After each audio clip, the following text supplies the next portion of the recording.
was obviously it was in December 2019 on the 23rd, and it was in the evening time, about 6 o'clock, and everything was absolutely normal, and within like just an instant, he just threw himself on the bed, just holding the back of his head, just in absolute excruciating pain, and the kids were still up, so after a few minutes, I was like, right, I took him into the lounge because he was just violently sick and it was scaring the kids. So I put them to bed early and came back in the lounge, and he'd collapsed on the floor, and I'd called the ambulance, and while I was on the phone to the ambulance, he started seizuring.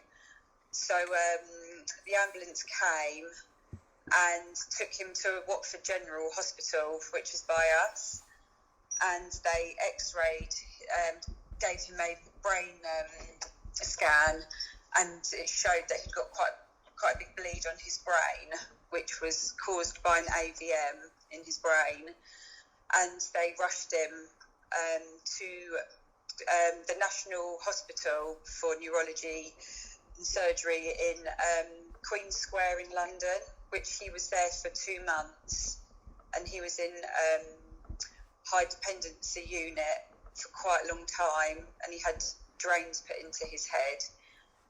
And after being there for a couple of months, he went to a place called Langley House to start his rehab, and he was only there he was there until Boris made the announcement of the lockdown, and I couldn't cope with him at home with 2 young children and Chris. It was too much responsibility, and it was too much hard work for me to have to look after all 3, and with this new virus. And so his mum and dad looked after him in Liverpool, to which then he went, after he'd stayed there, he went to Redford Court in Liverpool to have the rest of his rehab. And then he came back 2 weeks ago, so he's only been back for 2 weeks. He's like, that's the first time he's been like properly living with us since the injury. So that's been like a year and 2 months since he's lived with us, and he is not going to be able to go back to work for quite a while. I'm not sure what kind of work he's going to be able to go back to. I think he thinks that he might be able to go back to doing electrical work, but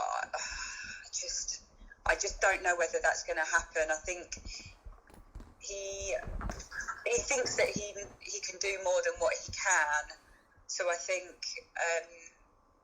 he realises in some ways that I've seen that he has sort of Googled other jobs, because I don't know whether or not he'll be able to be an electrician, but it's way off until he's going to be able to work again. He's having therapy down here still, and will be for quite a long time, and it's just very hard work, and having to look after 2 children my oldest one's turned 5 today, but having to look after 2 children, and Chris, who has memory of between 15 seconds to a day, is just really hard work. He's got to have I can never say it, you'd have to Google it. It's an open brain surgery where they remove part of the skull to go in to remove the AVM. It's called a craniotomy,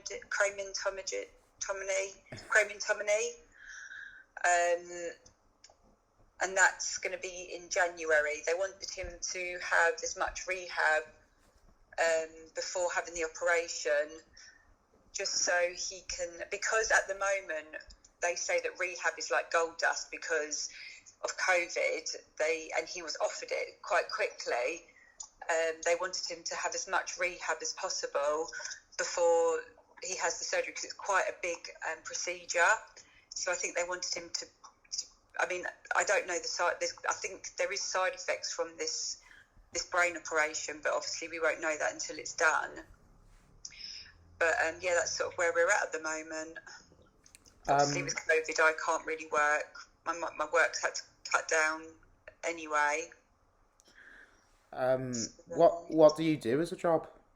I'm a hairdresser, but I can only do a few days a week because of having the kids.